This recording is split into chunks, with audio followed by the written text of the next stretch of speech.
Kamu sering ke-distract, kehilangan fokus, lalu kerjaan numpuk gara-gara pikiran kemana-mana. Mari kita bahas penyebabnya. Pengen konten yang relate, Scrolling tapi tetap bermanfaat. atau pengen dapat insight dalam waktu singkat? Hai, kembali lagi di Illuminos. Illuminated by Nose.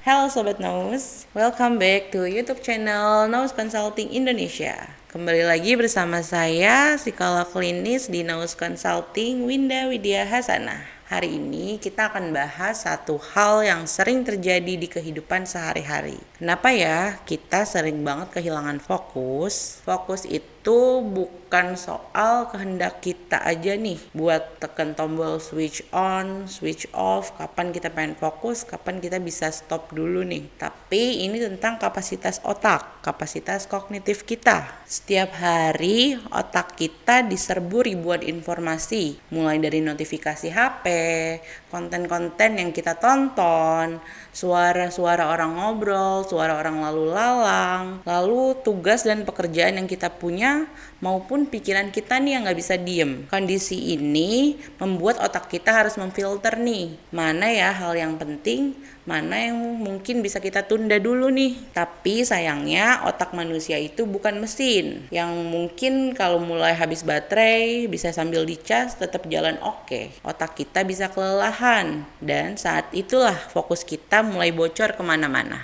Ada beberapa penyebab umum kenapa kita mudah kehilangan fokus. Yang pertama, stres dan kecemasan. Saat cemas, otak kita nih cenderung dalam mode siap menghadapi bahaya. Nah, jadi saat itu kita cenderung susah fokus nih terhadap apa yang bisa kita lakuin yang ada di hadapan kita. Otak kita cenderung membayangkan kemungkinan-kemungkinan yang mungkin terjadi untuk antisipasi si bahaya itu. Yang kedua, kurang tidur. Tidur itu kan fungsinya untuk istirahat. Nah, tapi bukan soal cuman istirahat nih. Pentingnya tidur itu juga bantu otak untuk meriset dan menyimpan informasi-informasi baru yang sudah kita serap sehingga bisa menyimpan ke dalam memori jangka panjang nih untuk dipakai di hari berikutnya, di waktu-waktu berikutnya saat kita membutuhkannya. Kalau kita kurang tidur, ya jelas aja hal ini jadi ganggu proses penyimpanan tersebut dan mungkin juga ini mengganggu kapasitas kita untuk mengistirahatkan fungsi biologis kita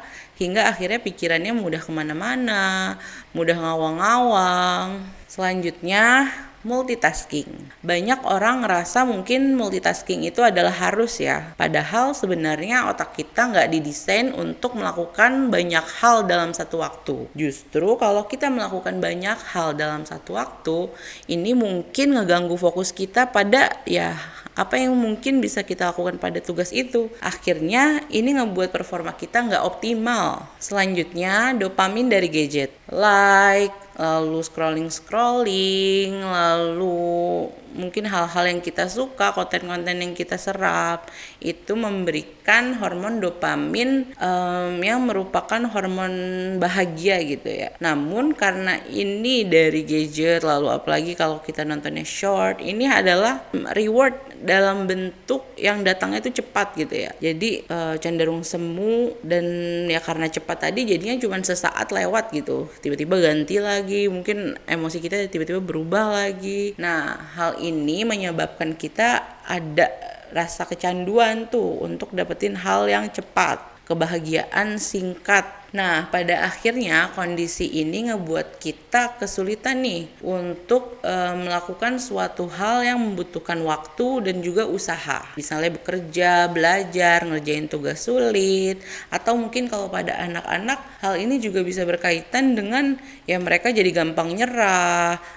gampang ya males lah ngelakuin suatu hal yang membutuhkan effort. Lalu apa yang bisa kita lakukan ya untuk ngadepin hal ini? Yang pertama, teman-teman bisa latih mindfulness. Kita coba luangkan waktu 5 menit, coba rasakan nafasmu, sensasi tubuhmu, dan nikmati apa yang bisa kita lakukan saat ini.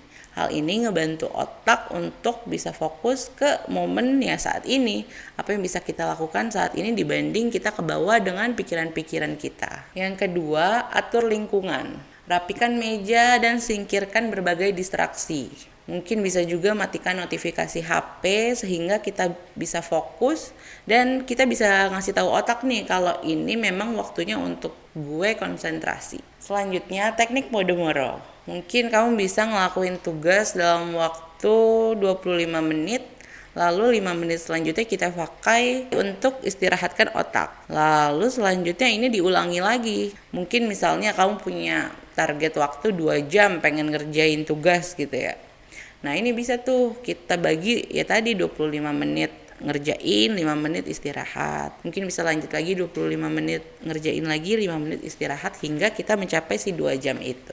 Nah yang terakhir tentunya fungsi biologis kita butuh banget yang namanya tidur cukup dan juga makan yang bergizi. Hal ini ngebantu nutrisi tetap terpenuhi dan kita tetap bisa mengistirahatkan biologis kita. Ingat ya, kehilangan fokus itu bukan tanda bahwa sahabat Nous ini lemah atau ya tidak punya kompetensi, tapi ini tanda bahwa otak kamu perlu dukungan yang lebih. Dengan latihan yang tepat, Sobat Nous akan bisa lebih fokus, bisa lebih hadir dalam momen saat ini untuk ngelakuin apa yang bisa kita lakukan. Tentunya ini juga bisa ningkatin konsentrasi dan fokus kita pada pekerjaan kita. Oke, kalau Sobat Nous merasa ini relate banget atau mungkin ada tahu nih orang yang ngerasain hal ini, sering ngalamin ini, bisa banget nih tulis di kolom komentar dan share video ini ke teman-teman.